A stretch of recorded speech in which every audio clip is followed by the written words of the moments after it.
told Mr. Washington I wanted to become a disc jockey. Someone asked me to tell this story.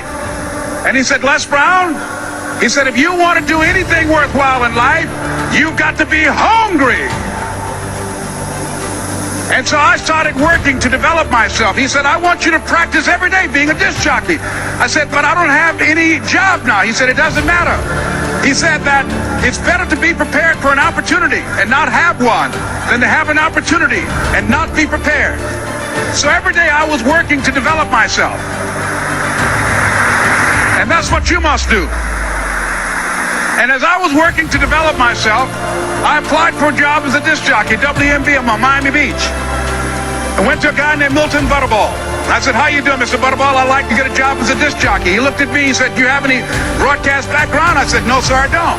Do you have any journalism background? I said, no, sir, I don't. He said, we don't have any jobs available. I said, yes, sir. I went back to Mr. Washington and I told him, he said, don't take it personally.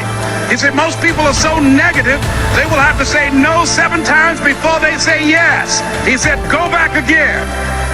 So I went back again. I said, how you doing, Mr. Butterball? My name is Les Brown. He said, I know what your name is. What do you want? I said, I'd like to know whether or not you have any jobs as a disc jockey, sir. He said, didn't I just tell you yesterday we didn't have any jobs? I said, yes, sir, but I know whether or not somebody got laid off or somebody was fired, sir. He said, no one was laid off or fired. Now get on out of here. I came back the next day. Hello, Mr. Butterball, how are you? He said, fine, what do you want now? I said, I'd like to know whether or not you got any jobs, sir. Didn't I tell you the last 2 days we didn't have any jobs? I said, yes, sir, but I don't know whether or not somebody got sick or somebody died, sir.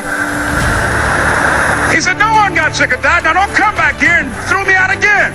I came back the next day like I was seeing you for the first time. I said, hello, Mr. Butterball, how are you? He looked at me with rage. He said, go get me some coffee. I said, yes, sir.